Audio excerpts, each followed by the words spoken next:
Hello. In this unit of module 3, I am going to look at the concept of standard language and the pragmatics of English.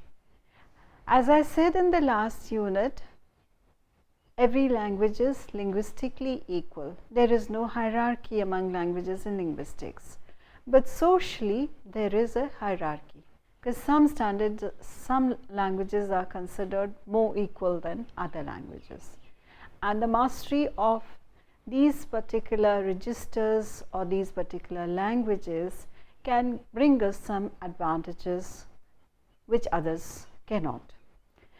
Now, since your interest in speaking effectively is to be able to get on in the world and to make a success of your career, the pragmatics overrule the politics. And whether in your personal life you feel that, oh, I don't need to speak English the way Englishmen speak or Americans speak because it's not language, it's not my mother tongue, why on earth should I be speaking English like an Englishman? The pragmatics of English compel that if you want to be understood or you want to make an impact globally, or you should be able to speak an international register of English. That international register of English, as of now, it could be either British English, British usage, or it could be American usage. Before I come to the standard international languages prevalent today, of course, as I said, other languages are competing for the same position, like Australian usage or Canadian usage or New Zealand usage or South African usage. They are competing for the same position, but two usages are still dominant in the world, namely the British and the American. If this is so, what is the kind of usage that I'm going to introduce you to? I'm old-fashioned and I believe in going back to the origins, and since I myself have been trained in British usage rather than American usage, I would be introducing you to the British Standard English. What is Standard English? What is standard language? I'm going to try to introduce you to Standard British English and Standard British pronunciation. But this doesn't mean that only English or only British English has a standard version. Every language, irrespective of where it's spoken, has a standard version.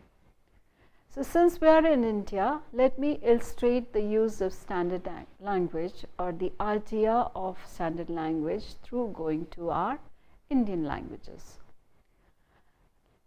And I'll, of course, try to give the example of the languages I speak fluently, namely Hindi. Now, in Hindi, which Hindi do you think is the standard language? Take any guess?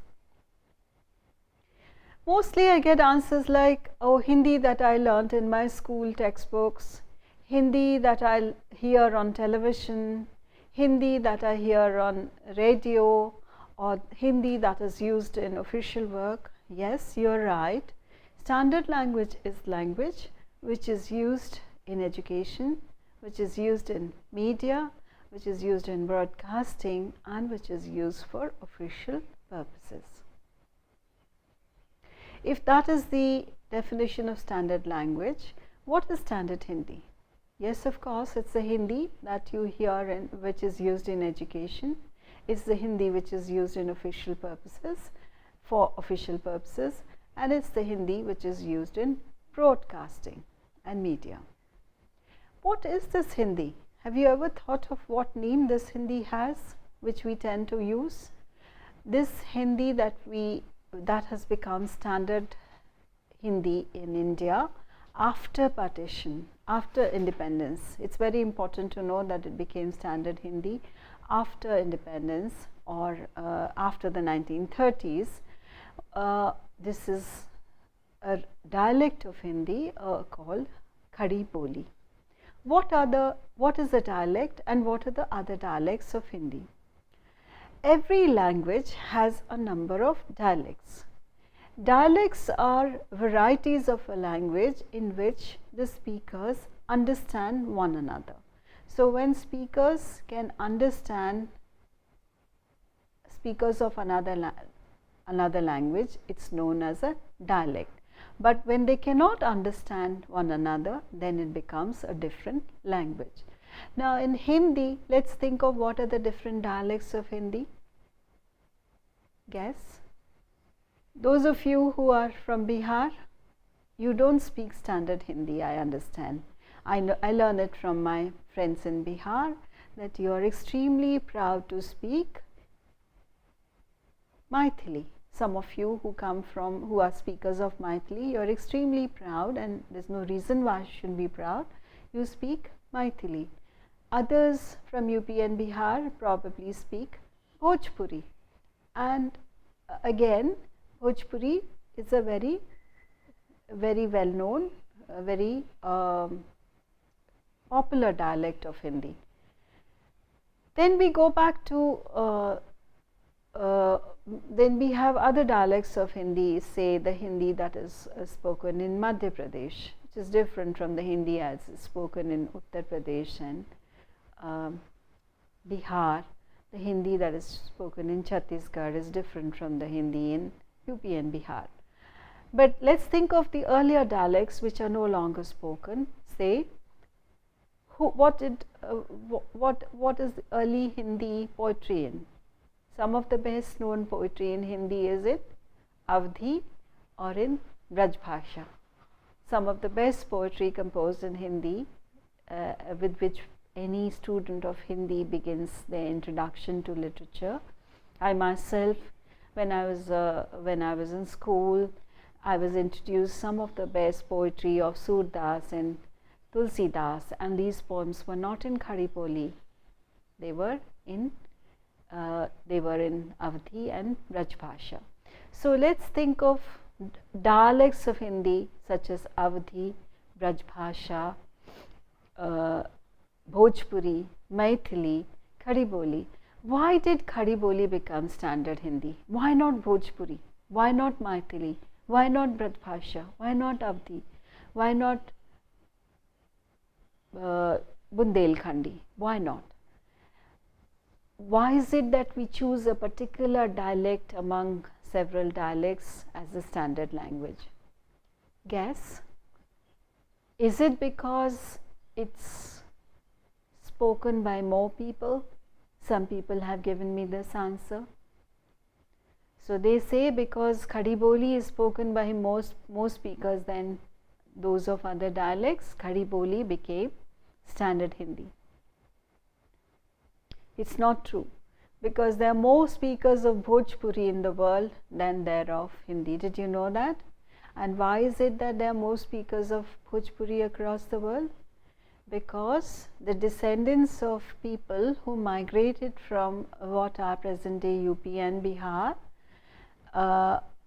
to countries which are now called Mauritius or West Indies or Fiji, during the colonial era, they still speak the languages which their forefathers, who were largely rural migrants from these regions, spoke, which is Bhojpuri. So, even educated speakers in Fiji, in West Indies, in Trinidad, in Guyana, in Mauritius continue to speak Bhojpuri, and they speak it with great pride. Unlike educated speakers in India, who tend to think of Bhojpuri as a rural rustic dialect and do not speak it in public, even though they might use it in family circles. Second reason could be, as some of my participants say, oh, Khadiboli is spoken because it has more literature and therefore it's better than other dialects. But as I just told you, Tulsidas and Surdas did not write in Khadiboli, they wrote in Avdhi and Braj Bhasha. So, the history of Indian Hindi literature really begins in other dialects rather than Khadiboli. Some other speakers say, some other participants give the answer that Khadiboli became the standard language because it has a better, it's more correct in the sense that it has a more systematic grammar and it has a better vocabulary than other dialects. I would like to ask the speakers of Avdhi, Braj Bhasha and Maithili and Bhojpuri to say, do you think that your language is inferior to Khadiboli in terms of its syntax, grammar, vocabulary? No, you would protest. You say, no, my language, Maithili, or my language, Bhojpuri, is as rich, if not superior to Khadiboli in terms of its vocabulary, in terms of its grammar. There is no such thing as correct grammar or incorrect grammar, and each of these dialects has its own grammar and its own vocabulary and its own structures which are as correct as any other. So why did we use Khadiboli as standard English? That's a very long history which I don't have time to go. It's got to do with the history of the need to have a Hindi purified of all foreign influences, a Hindi which was Sanskritized. We will not have time to go into that, but we'll come with a simple answer. Khadiboli was used, became standard English, standard Hindi, but because it was spoken by the educated speakers of North India, and it's always the dominant group whose language becomes the standard language. That dominant group may not be dominant economically, it may not be dominant politically, but the language, the dialect of the culturally dominant group is accepted as standard language, which is what happened with Hindi. Now, having given you an example from closer home which you are familiar with, let me take you to English. Just like in Hindi, there is no one way of speaking English. Even in Britain, everybody doesn't speak English in the same way. English varies within England, within Britain, depending on the region you come from. And we are not talking about languages like Welsh or Irish, which are claimed by their speakers as completely independent languages. We are talking about English itself and how English within England is spoken in different ways depending on which region you come from, which class you come from, and your education level. So first of all, the English of different regions. So the English that is spoken in, say, Midlands is very different from English in other parts of England. English is also distinguished according to class. So the working class people, say people who are not highly educated and who are working class, they speak a different variety of English, which in earlier days was known as cockney, and the speakers of educated speakers of English tend to look down on these speakers because they are not as educated as them. So class, region, and also level of education. Even within London, people speak English in different ways. So the English which is spoken, say, in the south of London would be different from the east of London and the west of London, because these regions are inhabited by people with different levels of education, belonging to different classes, and so on.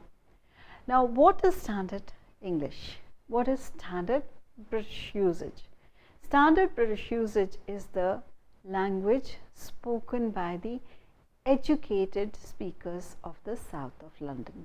Please remember, the language spoken by the educated speakers of the south of London became the standard British usage for reasons similar to those for the acceptance of Khadiboli as standard Hindi, because of the domination, cultural domination of England.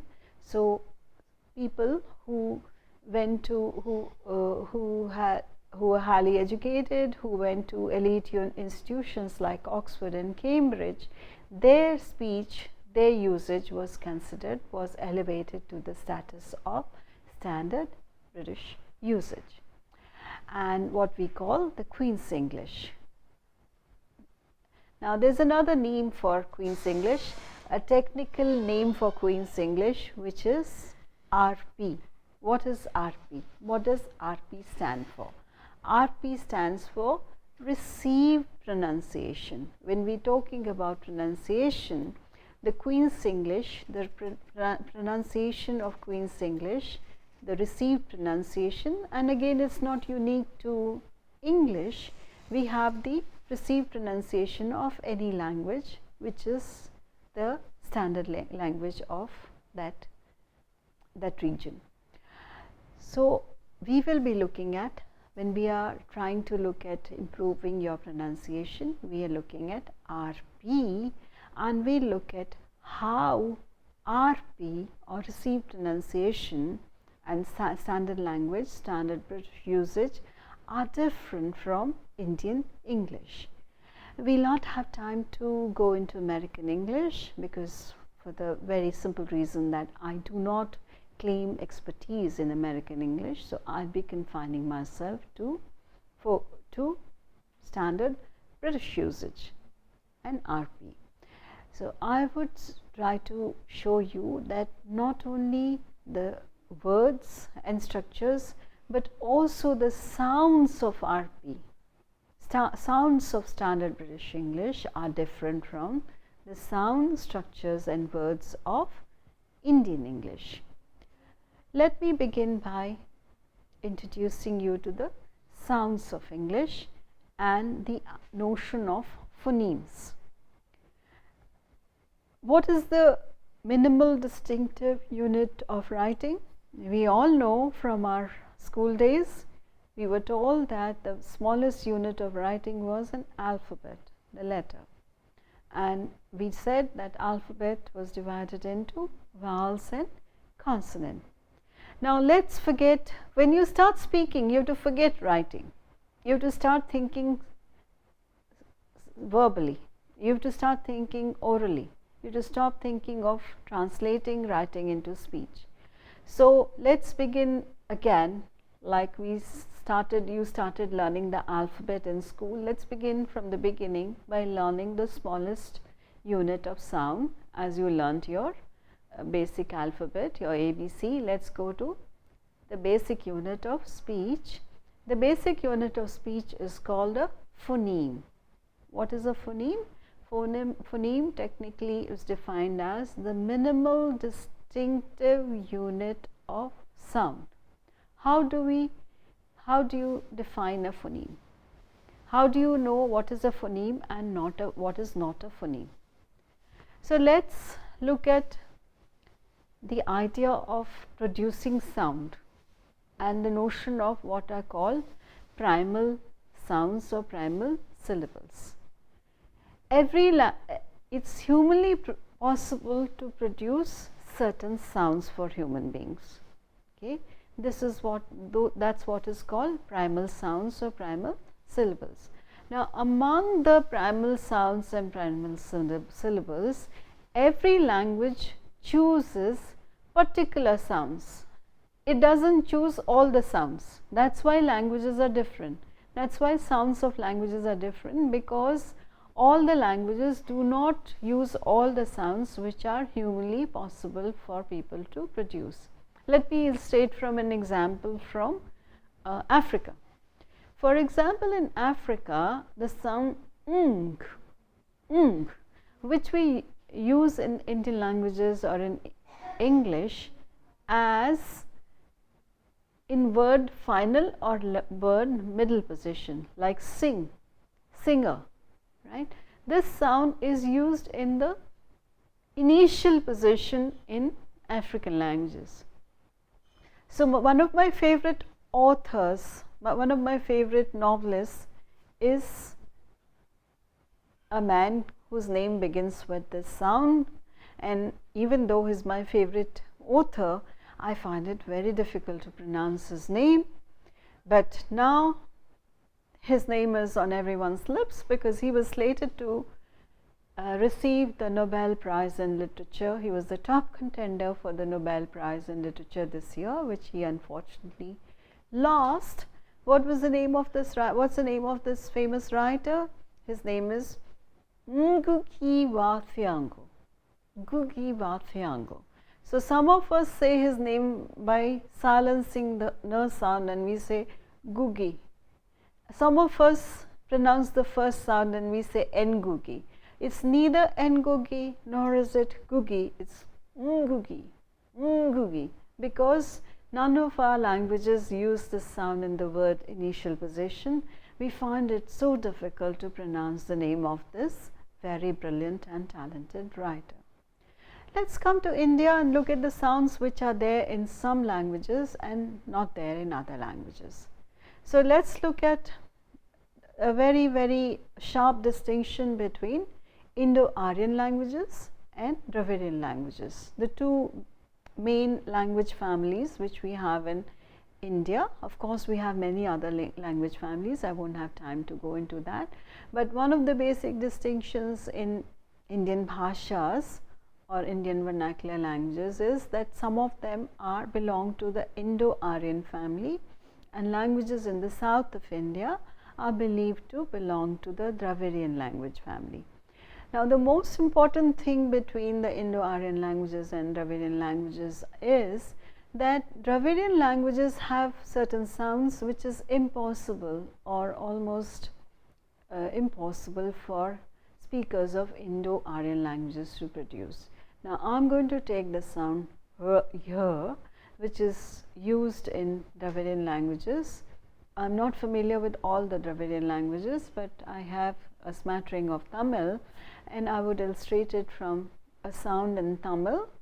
The sound which is used in which the word in Tamil for fruit, the sound which is used in that, which is the sound param, param.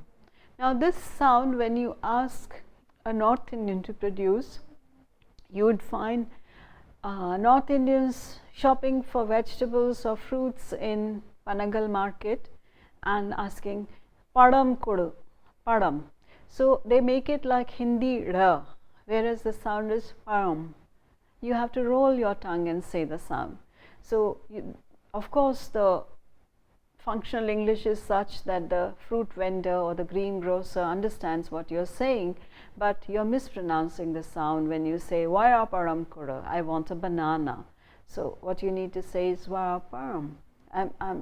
Forgive me or pardon me if I'm mispronouncing the sounds, those of you who are speakers of Tamil, but I'm just trying to illustrate that for a North Indian like me also, however hard I try, it's very difficult for me to produce this sound.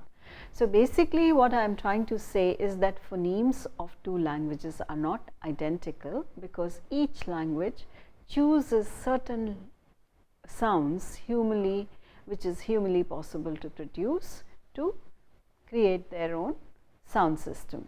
And even within Indian languages, we found that there is a world of difference between the sounds of Indo-Aryan languages and Dravidian languages. When the sound is not there in another language at all, it's impossible for you to produce that sound, like in the case of these two examples I gave you. The other example is when you have sounds in your language which are similar to the sounds of another language, but not identical. That's when you mispronounce the sounds. So, either you're not able to pronounce the sounds, or you mispronounce the sounds because the sounds in the other languages do not show one-to-one correspondence with the sounds of your language. In linguistic terms, we say they are not isomorphic. That is, they don't show one-to-one correspondence between the sounds of your language. What happens is, you try to use the sounds which are familiar to you, and you try to pronounce the sounds of a new language in the way you pronounce the sounds of your own language, and you mispronounce because they are not identical. So, this is what, let us return to phonemes. When the sounds of two languages are not identical, they are two separate sounds in one language, but not separate sounds in another language. They are considered phonemes in one language, but the phonemes of one language may not be the same as the phonemes of another language.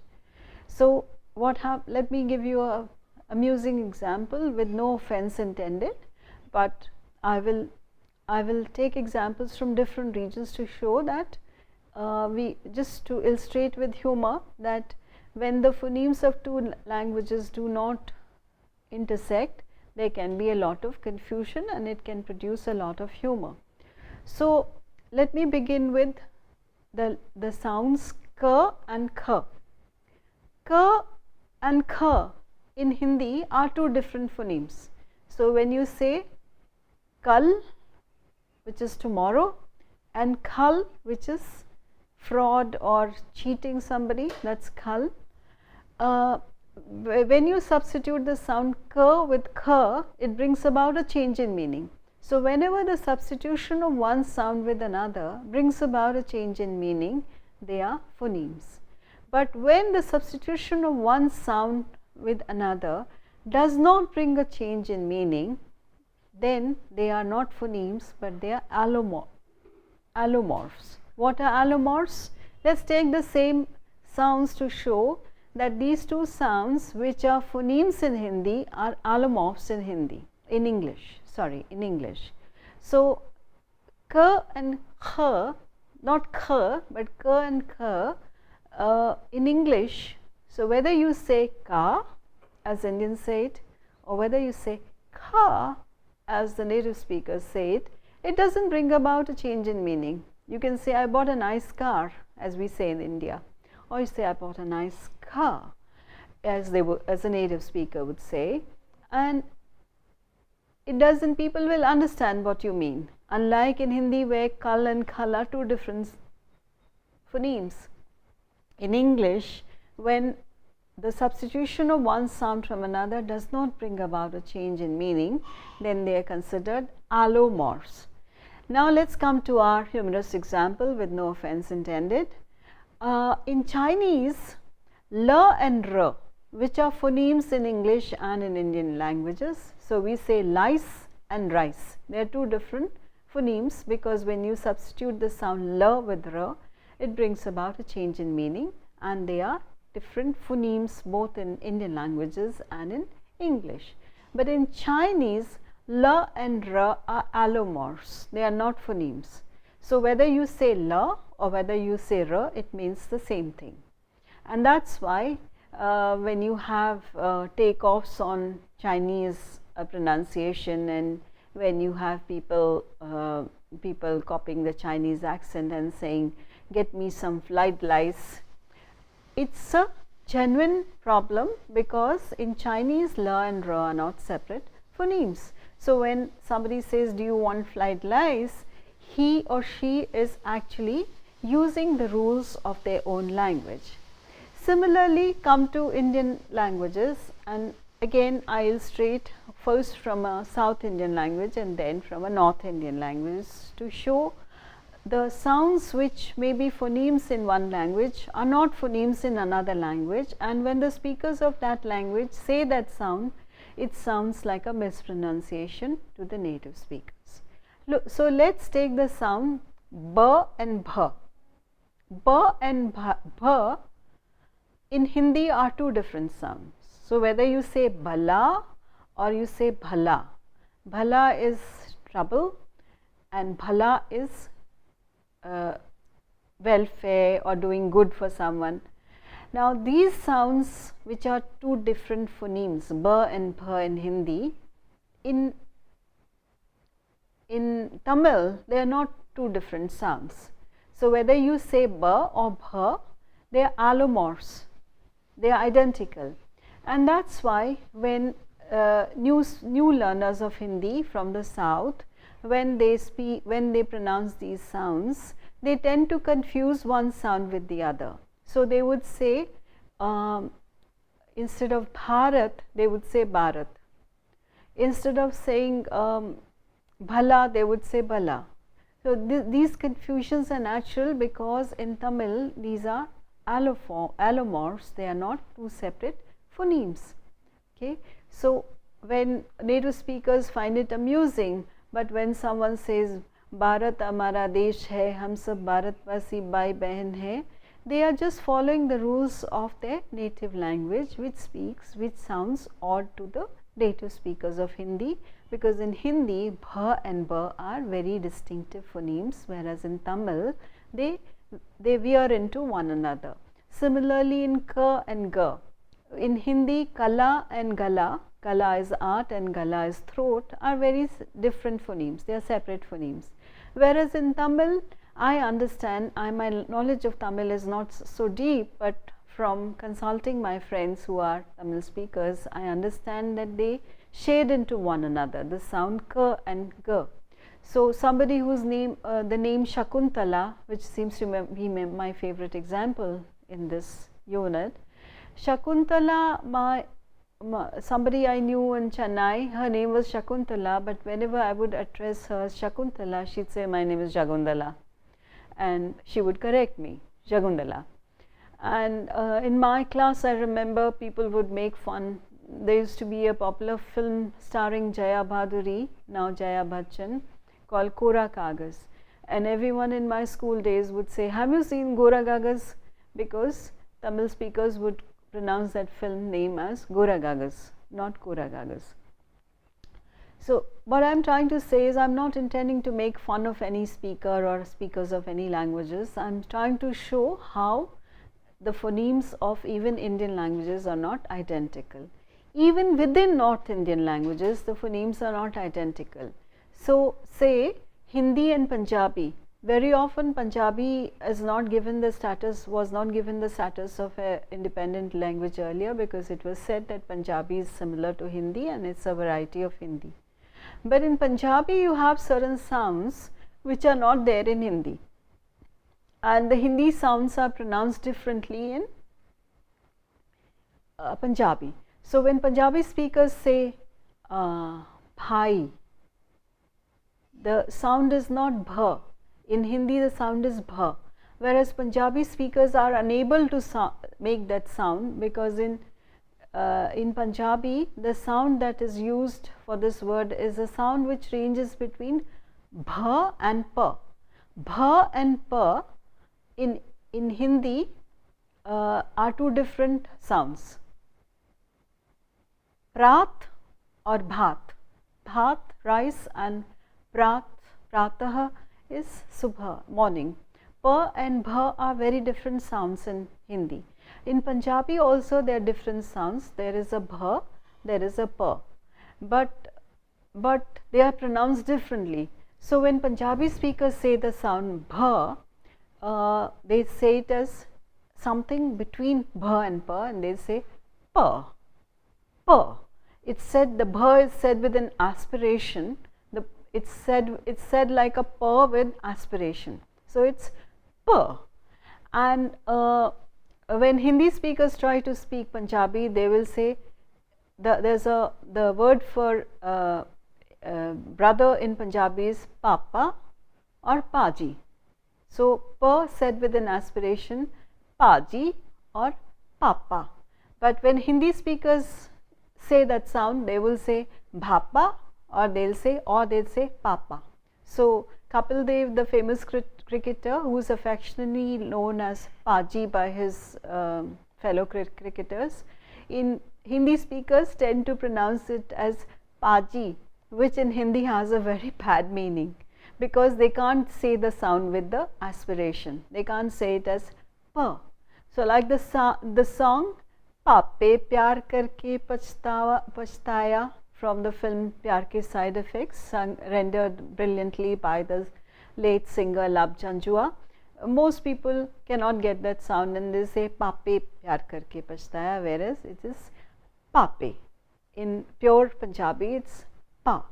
So with this I conclude by saying that whenever we learn a new language, we bring over the habits, the speech habits of our mother tongues, And when we bring over the speech habit of our mother tongue, this phenomena is called mother tongue interference in linguistics. It interferes with our learning of a new language, and this is the problem with your speaking English, your correct pronunciation of English. All of us Indian speakers, including myself, we are unable to speak like native speakers of English because we carry over the habits of our mother tongue in our learning of English, and that interferes with our learning of a new language, and as a result we don't sound like native speakers of English. Now, I myself don't claim to be speaking Queen's English, I don't claim to be speaking RP, but I am trained and I have received formal training to show you the difference between RP and Indian English, which is what I'll be doing in the unit that follows, to show you why we don't sound like native speakers and what we need to do if we want to. I'm assuming that some of you want to. We don't need to. As I said in the politics of English, we can speak in Indian English if we want to speak in Indian English, but those of you who want to, who aspire to speak an international register of English and maybe British English, maybe want to know the difference between Queen's English or RP and Indian English, both in terms of sound but also in terms of stress and intonation. In the next unit, I'll introduce you to the vowels, consonants, diphthongs, which constitute the phonemes of English. Remember, unlike in writing where we have only vowels and consonants, in spoken English we have vowels, diphthongs and consonants. In the unit that follows, I will introduce you to the sounds of English, to the vowels, diphthongs and consonants of RP and how they differ from the vowels, diphthongs and consonants of Indian English. Everybody is appreciating that I have done a tremendous work. Each and every year I have earned crores and crores every day, and they are saying Lalu Yadav has planted a fruit tree, and every year it is duty of mine to grow fruits. In the Bombay film industry, I don't know why they don't objective the term Bollywood. It means you are perpetually servile to somebody else. In Autumn Afternoon, like all in other films, like all his earlier films, he talks about the problems within a small family. The protagonist, the father, goes to a bar, and in the bar, they talk. Casually, there's a reference to Second World War and the way how they lost the war, and that whole